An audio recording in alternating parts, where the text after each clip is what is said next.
Olá, boa noite. Começa agora o Jornal da Justiça desta quarta-feira, 19 de outubro.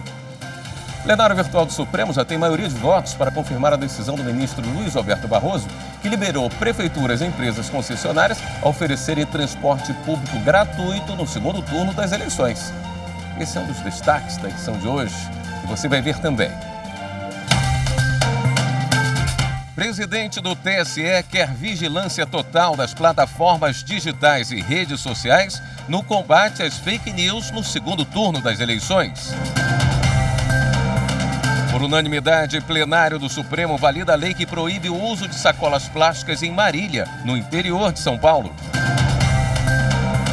E ainda, TRF da 2ª Região determina que dinheiro em contas internacionais de condenado na Lava Jato seja devolvido à Petrobras.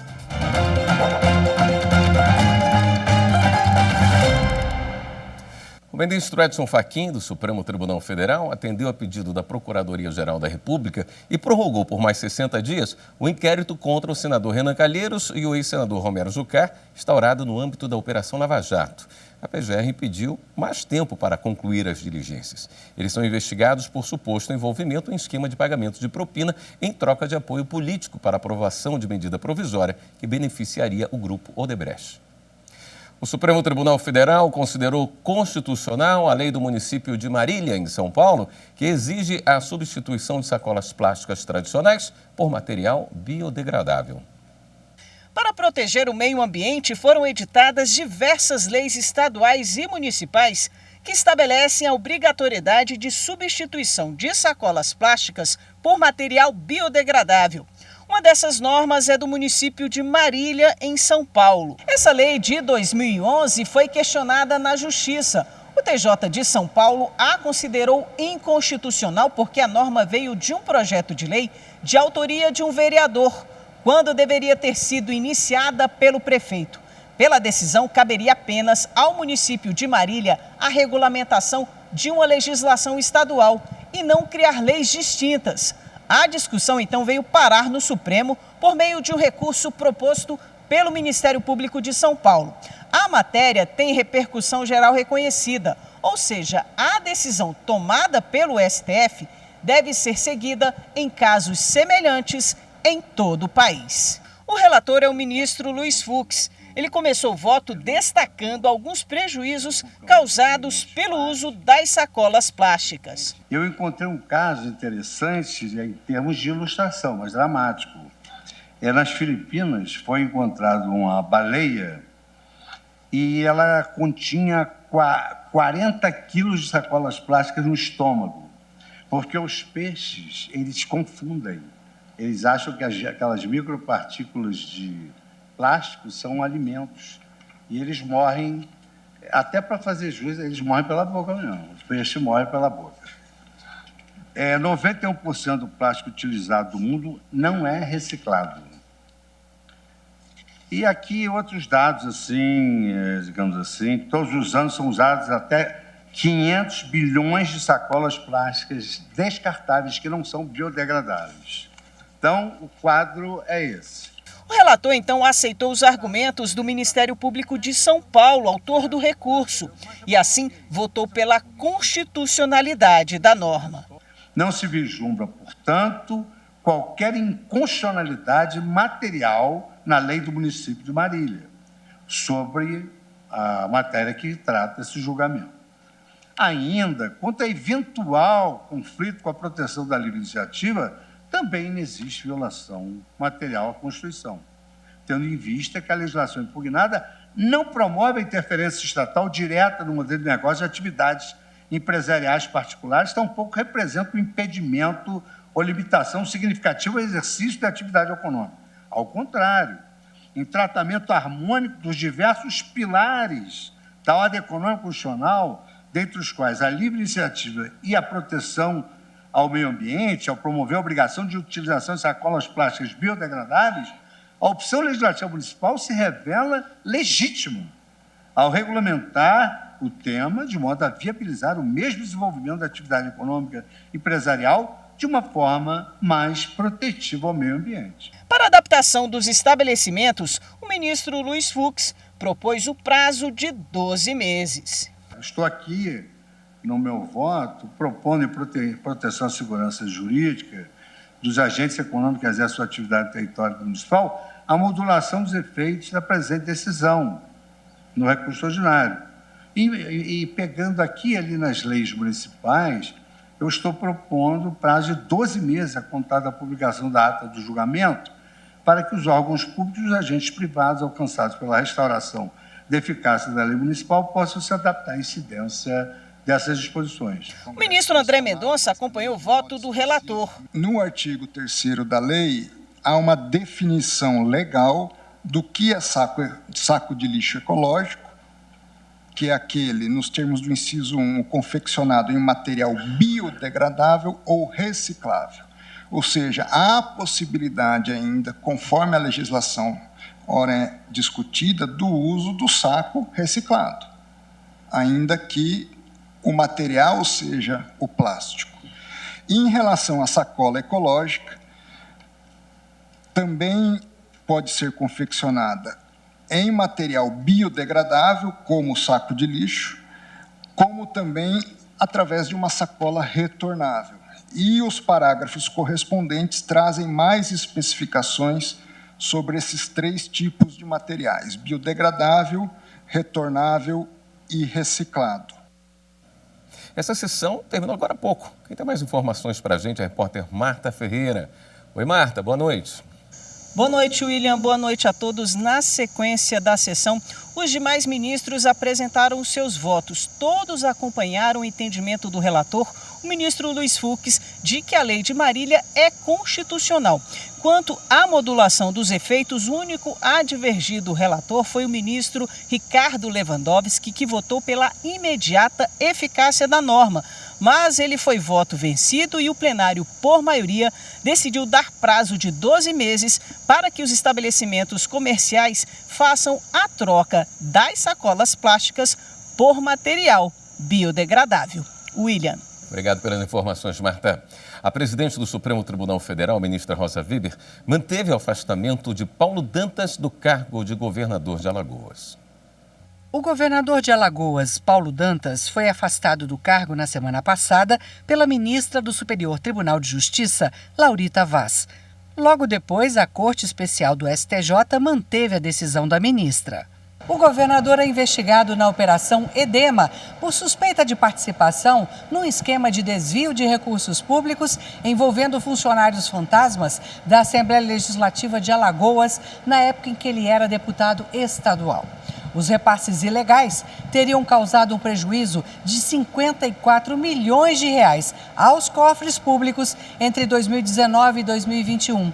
Segundo a Polícia Federal, o esquema conhecido como rachadinha continuou mesmo depois de Paulo Dantas assumir o governo de Alagoas no começo deste ano para um mandato tampão. A defesa do governador entrou com recurso aqui no Supremo para anular o afastamento, mas a ministra Rosa Weber negou o pedido. A relatora afirmou que o tipo de ação apresentada, a suspensão de liminar, não é adequado para a matéria penal. Na decisão, a ministra também escreveu que se o pedido fosse concedido, restabelecendo-se o exercício do cargo de governador a Paulo Dantas, cargo de que supostamente se utilizou para a prática de ilícitos penais, em risco estariam o patrimônio público e a moralidade administrativa. Paulo Dantas está disputando a reeleição em segundo turno, mas o afastamento do cargo de governador até 31 de dezembro deste ano não impede que ele continue na disputa. O ministro Luiz Roberto Barroso, do STF, rejeitou a ação sobre correção de base de cálculo do imposto de renda cobrado sobre lucro real de empresas. A ação foi apresentada pela Ordem dos Advogados do Brasil. Ao rejeitar a ação, o relator, o ministro Luiz Roberto Barroso, aplicou a jurisprudência do STF, que veda ao Poder Judiciário determinar a correção de tabelas do imposto de renda sem que haja previsão legal. Na ação, a OAB alegou que a defasagem de 376% da alíquota adicional de imposto de renda paga por empresas sujeitas à tributação com base no lucro real e pediu a correção com base na inflação pelo Índice Nacional de Preços ao Consumidor Amplo. A ordem argumentou ainda que desde 1996 esse índice é de 10% sobre a parcela apurada mensalmente do valor excedente de R$20 mil. O ministro Luiz Roberto Barroso explicou que o entendimento da Suprema Corte é que, em casos como esse, devem ser observados o princípio da capacidade contributiva, com análise da situação individual do contribuinte, o que é competência dos poderes executivo e legislativo e não do judiciário. A seguir, presidente do TSE quer vigilância total das plataformas digitais para combater as fake news no segundo turno. Voltamos já.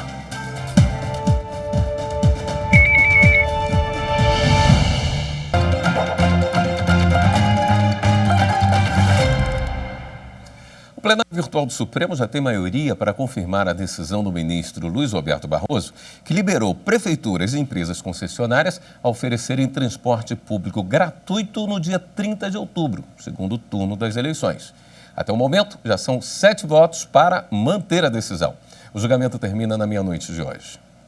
E ainda falando sobre o segundo turno das eleições, em reunião com representantes de plataformas digitais nesta quarta-feira, o presidente do Tribunal Superior Eleitoral, ministro Alexandre de Moraes, pediu mais celeridade no enfrentamento à desinformação. O presidente da Corte, ministro Alexandre de Moraes, reforçou a necessidade de uma resposta ágil das plataformas digitais em relação aos alertas de desinformação enviados pelo TSE. De acordo com o ministro, o aumento na propagação de notícias falsas durante a campanha de segundo turno é uma preocupação do tribunal. Ele destacou a necessidade de um monitoramento mais eficaz por parte das plataformas. No encontro, representantes da Meta, Twitter, TikTok, Quai, LinkedIn, Google, YouTube e Twitch reforçaram que as eleições brasileiras deste ano são prioridade máxima para as plataformas nas ações de combate às fake news. Criado em 2019, o Programa Permanente de Enfrentamento à Desinformação do TSE conta atualmente com mais de 150 parceiros, entre plataformas digitais, instituições públicas e privadas e entidades profissionais. O intuito da iniciativa é prevenir e combater a disseminação de notícias falsas sobre o processo eleitoral, ao mesmo tempo em que disponibiliza informações oficiais da Justiça Eleitoral para orientar eleitoras e eleitores. Usuários de redes sociais podem fazer denúncias de informações falsas por meio do Sistema de Alerta de Desinformação, que pode ser acessado no site do TSE. E para explicar como vai funcionar o serviço, uma série de lives será promovida a partir desta quinta-feira nos perfis oficiais do TSE nas redes. A Justiça Eleitoral do DF começou a preparação das urnas eletrônicas que serão usadas no próximo dia 30 de outubro. O procedimento deve durar 8 dias, até a instalação de cada sessão de votação. A movimentação por aqui já começou. A Justiça Eleitoral trabalha para atualizar as urnas com dados dos 2 candidatos ao cargo para presidente da República, que vão ao segundo turno. Ao todo, 6.748 urnas serão disponibilizadas para todo o DF. Esse é um protocolo em todo o Brasil. Nós estamos seguindo as diretrizes do Tribunal Superior Eleitoral. Aqui no Distrito Federal, estamos preparando 610 locais de votação. Vamos ter novamente 2.203.000 eleitores que deverão comparecer às urnas. Depois de carregadas, as urnas são lacradas e só serão abertas para funcionamento no dia das eleições. O procedimento de lacração funciona da seguinte forma: o servidor do cartório eleitoral analisa equipamento por equipamento e entrega o lacre de autenticidade da urna para os auxiliares de apoio às eleições. Na sequência, outras conferências e auditorias também são feitas. Lá na bancada a gente faz a inserção da mídia para o segundo turno, colocamos a urna dentro da caixa e colocamos ela lá, a princípio, ligada dentro da caixa. Para chegar no segundo momento, não perder tempo em ligar, a urna já está ligada para a gente fazer essa segunda conferência. Após a segunda conferência, as urnas são guardadas e nenhuma outra operação é realizada nos equipamentos até o dia das eleições. Todo esse trabalho é acompanhado por entidades fiscalizadoras. A urna já sai daqui na presença do juiz eleitoral, do Ministério Público, da OAB, da imprensa, das entidades fiscalizadoras. Com autorização do Tribunal Regional Federal da Primeira Região, a Polícia Federal cumpriu hoje 44 mandados para busca e apreensão em 5 municípios do Maranhão e Piauí. A ação tem como objetivo apurar desvios de recursos destinados ao combate da Covid-19. A Operação Arconte investiga um grupo criminoso acusado de cometer crimes contra a administração pública. Os investigados realizavam fraudes em processos de dispensa de licitação no município maranhense de Caxias, desviando recursos públicos federais da área da saúde, que deveriam ser aplicados no combate à Covid-19. As investigações apuram a participação de servidores públicos e empresários da área da saúde, que recebiam o repasse do município. A Controladoria Geral da União identificou que, embora existissem em Caxias 52 empresas com potencial para serem contratadas, as dispensas de licitação eram manipuladas para a contratação apenas daquelas diretamente ligadas aos servidores e aos particulares investigados. Somente em relação a 2 empresas foi realizado o repasse de quase 10 milhões de reais. Os investigados poderão responder pelos crimes de peculato, corrupção passiva, corrupção ativa, fraude de licitação e lavagem de dinheiro, com penas que podem chegar a 43 anos de prisão. O Tribunal Regional Federal da 2ª Região, com sede no Rio de Janeiro, determinou a repatriação de 8,5 milhões de dólares, quase 45 milhões de reais, depositados em contas na Suíça do empresário Paulo Roberto Carneiro. O dinheiro de esquema de propina envolvendo uma empresa holandesa e a Petrobras entre 2003 e 2012. Paulo Carneiro foi condenado a 24 anos de prisão em um dos processos da Lava Jato pelos crimes de lavagem de dinheiro e corrupção passiva. O empresário morreu em 2018. O tribunal entendeu que a restituição dos valores obtidos em ação criminosa é um efeito extrapenal da condenação, tendo caráter civil e, por isso, se mantém mesmo com a extinção da punibilidade. O dinheiro vai ficar numa conta judicial até ser devolvido à Petrobras. O Ministério Público Federal denunciou 3 agentes da Polícia Rodoviária Federal por abuso de autoridade, tortura e homicídio qualificado. Eles teriam participado da abordagem que resultou na morte de Genivaldo de Jesus Santos em maio deste ano, em Sergipe. Atendendo a pedido do MPF, a Justiça também decretou a prisão preventiva de outras 3 pessoas para garantir a ordem pública e por conduta violenta reiterada. Na denúncia, o Ministério Público Federal afirma que as provas reunidas durante a investigação policial comprovaram que os 3 agentes da PRF submeteram Genivaldo de Jesus Santos a intenso sofrimento físico e mental durante a fiscalização de trânsito, seguida de uma ilegal prisão em flagrante e morte por asfixia, quando a vítima já estava detida dentro da viatura policial. No entendimento do Ministério, os policiais contrariaram normativos, manuais e o próprio padrão operacional adotado pela Polícia Rodoviária Federal e executaram múltiplos atos de violência contra Genivaldo. Além da condenação dos policiais, o MPF também requereu na Justiça Federal a perda dos cargos públicos dos agentes e indenização de reparação por danos morais aos familiares de Genivaldo. No próximo bloco, a gente fala sobre nova tentativa de acordo entre União e Estado sobre o ICMS dos combustíveis. Voltamos em instantes.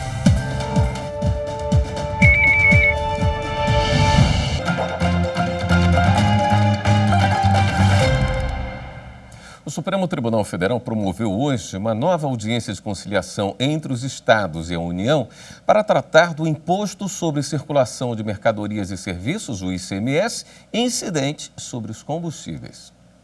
O grupo se reuniu de forma virtual para discutir a constitucionalidade da Lei Complementar 192 de 2022, que prevê a compensação para os estados ao determinar uma alíquota única do ICMS sobre os combustíveis. O artigo 7º da lei diz que a base de cálculo do imposto para fins de substituição tributária em relação às operações com diesel será até 31 de dezembro de 2022 em cada estado e no Distrito Federal a média móvel dos preços médios praticados ao consumidor final nos 60 meses anteriores à sua fixação.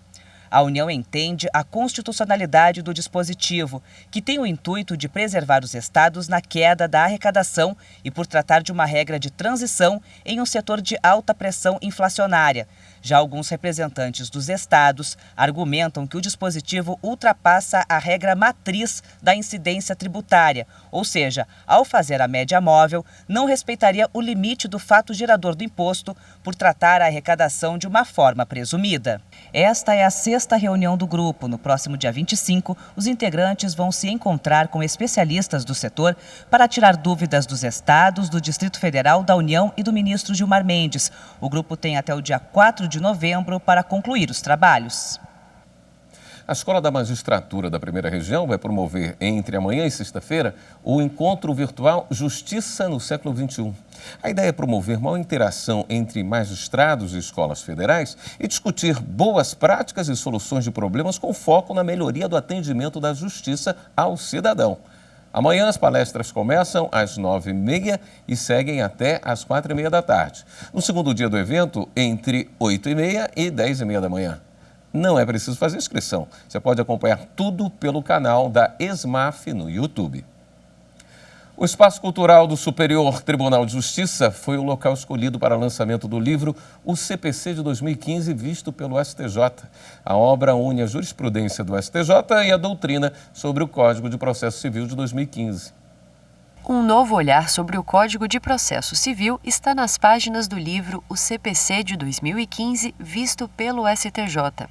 A obra apresenta uma coletânea de textos com a análise da atual jurisprudência a respeito do CPC. A presidente do STJ, ministra Maria Tereza de Assis Moura, é uma das coautoras do livro.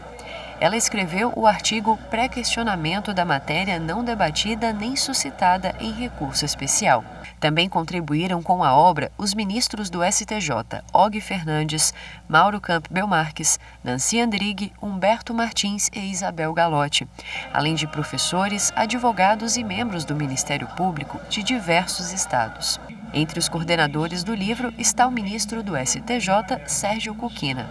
É uma obra rica na medida em que traz não só o olhar de alguns de nossos ministros, foram pelo menos 6 que escreveram, a ministra presidente, o ministro vice-presidente e outros 4 colegas, mas também o olhar que vem, sobretudo, da academia, né? Professores, estudiosos da ciência processual civil, portanto, a academia dialogando com a jurisdição, né? Acerca desses primeiros 5 anos de vigência do Código de Processo Civil de 2015. É uma obra muito densa, ela abrange todos os segmentos do CPC. Os outros coordenadores são os doutores em Direito Pedro Miranda de Oliveira, Alexandre Freire e Tereza Arruda Alvim.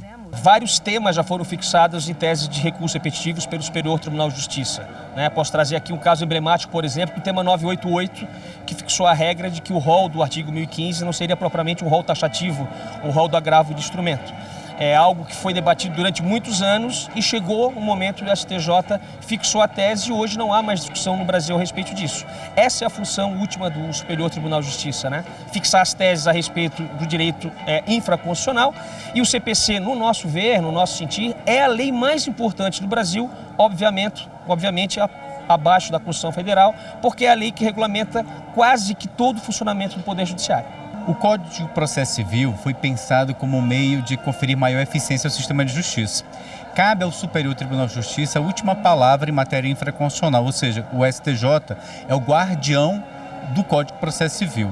Então, eu acho que o mais importante é que esse livro ele reúne autores que fazem uma reflexão sobre o papel do Superior Tribunal de Justiça na definição de teses sobre os temas principais abordados pelo Código de Processo Civil de 2015. A gente quis proporcionar uma espécie de encontro entre a doutrina e a jurisprudência do STJ, que é o tribunal mais importante do país, porque ele dá a última palavra a respeito do sentido da lei federal, e o novo Código de Processo Civil é lei federal. Então, portanto, o que importa para o jurisdicionado é saber não só o que está na lei, mas como o STJ interpreta essa lei. Então, na verdade, nessa obra coletiva, o que a gente tem são inúmeros artigos escritos por processualistas que, por acaso, também são ministros. Quer dizer, na verdade, o que a gente quis foi fazer um encontro entre ministros e doutrina. Esta edição do Jornal da Justiça fica por aqui. Uma boa noite para você. Até amanhã.